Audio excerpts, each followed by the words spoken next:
बढ़ेंगे और हमारे साथ अब प्रशांत सावंत भी जुड़ चुके हैं। तो प्रशांत, गुड मॉर्निंग। बताइए कौन से स्टॉक्स आपके रडार पे हैं, क्या रहेंगी आपकी ओपनिंग कॉल्स? जी, good morning to you Dimpy और एंटायर पैनल एंड सभी दर्शकों को नमस्कार। तो एक चीज शेयर करना चाहूंगा जो एक ऑब्जर्वेशन है। तो स्पेशली शायद डिम्पी जी को ये पसंद आ जाए कंसिडरिंग वो एफएनओ काफी क्लोजली ट्रैक करते हैं। तो हुँ, 2004, 2009, 14, 19 ये हुँ, सारे इलेक्शन ईयर को अगर आप स्टडी करें तो मार्च के महीने में इंडेक्स में सबसे बड़ी मूव मिलती है। ये हुँ, मैंने गुरुवार को भी स्टैटिस्टिक्स शेयर किए थे एक बेरिश एक्सपायरी के बाद, और आपने 1 तारीख को ही देख लिया। टिपिकली बैंक निफ्टी इस महीने में अगर हम 2019 की बात करें तो 10% मूव एक महीने में आई थी। निफ्टी थोड़ा सा स्ट्रांग है but not as good as bank Nifty. तो मुझे डेफिनेटली लग रहा है कि बैंक निफ्टी यहाँ से सबसे पहला टारगेट जो होगा, वो जो गैप जोन है जो निफ्टी ने ऑलरेडी फिल किया था, बैंक निफ्टी में बचा हुआ है 15 और 17 जनवरी के बीच का, जो 48,150, 48,150, ये तो कंफर्टेबली अचीव हो जाएगा। बट मेन चीज तब आएगी जब हम इस लेवल के 100 पॉइंट ऊपर 48,200 स्पॉट के ऊपर अगर क्लोज हो जाए, ये गैप फिल हो जाए और इसको फॉलो थ्रू अगर इस महीने में मिले, तो मुझे लग रहा है बैंक निफ्टी एक्सपेक्टेशन से ज्यादा टारगेट्स दिखा सकती है। ये मैं on the basis of data बोल रहा हूँ जो पिछले 5 इलेक्शन ईयर्स का डेटा दिखा रहा है। क्लियर कट मार्च के महीने में एक जो मूव होती है, तो बिल्कुल उसके बेसिस पे मैं बता रहा हूँ। कम से कम 10 to 15% की मूव, इनफैक्ट शायद 2004 या 9 में 25% की मूव इंडेक्स में आई थी।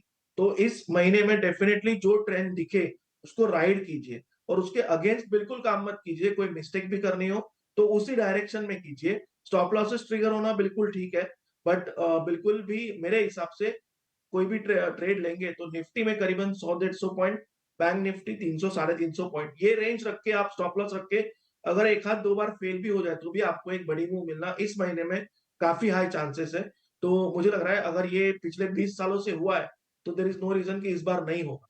और महीने के पहले 2 दिनों में हमने देख लिया, हालांकि शनिवार को ज्यादा वॉल्यूम्स नहीं थे क्योंकि वो डीआर था, बट शुक्रवार के वॉल्यूम, शुक्रवार की जो मूव थी उसमें क्लियरली दिखाई दिया कि बैंक निफ्टी एक स्टेटमेंट बना रही है।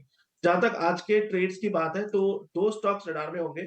एक तो मेटल सेक्टर काफी अच्छी मूव दिखा रहा है, क्लियर कट ब्रेकआउट्स नजर आ रहे हैं। तो यहाँ पे जिंदल स्टील मेरा स्टॉप लॉस होगा स्पॉट 820 क्लोजिंग बेसिस, टारगेट होगा 875, 875। और नेक्स्ट पिक मुझे लग रहा है लोअर लेवल से जो स्ट्रॉन्ग बाइंग आई थी वो इक्का लैब्स में आई थी।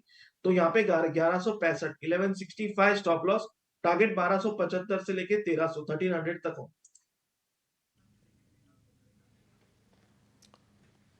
ठीक है। इप्का लैब्स भी है प्रशांत के रडार पर, खरीदारी करने की सलाह है। 1275 रुपये का टारगेट इप्का लैब्स के लिए। तो ये दो शेयर प्रशांत की तरफ से, इप्का लैब्स और जिंदल स्टील, दोनों में ही खरीदारी करने की सलाह है। नितेश जी, गुड मॉर्निंग। आपके शेयर्स कौन से हैं और आप क्या सलाह दे रहे हैं?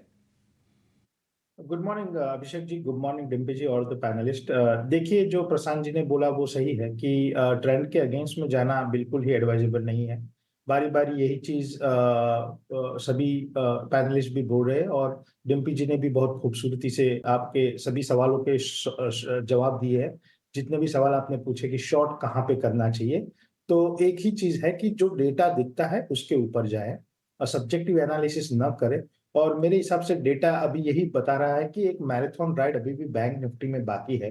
अगर आप पीएसयू बैंक्स देखें तो वहां पे पार्टिसिपेशन इतना स्ट्रांग नहीं है। So we are of the view के आपको मंदी करनी है या तेजी करनी है, फॉरगेट अबाउट दैट। लेकिन अभी जो मार्केट हमें जो दिखा रहा है वो यही है कि ट्रेंड बहुत ही स्ट्रांग है, सेक्टर स्पेसिफिक ट्रेंड बहुत ही स्ट्रांग है।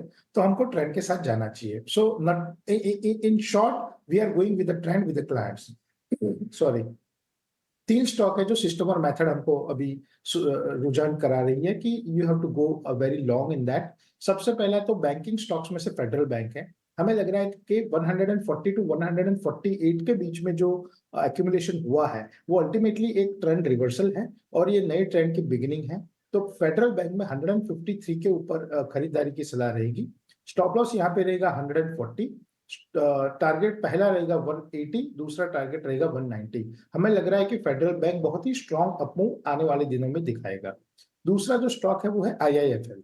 अगर आप आईआईएफएल की चार्ट पैटर्न देखें तो 580 से लेके 600 के बीच में मंथली और क्वार्टरली चार्ट के ऊपर बहुत ही एक स्ट्रांग एक्यूमुलेशन हुआ है और 605 के ऊपर डेली और वीकली चार्ट के ऊपर एक कंफर्मेशन मिला है ट्रेंड रिवर्सल का।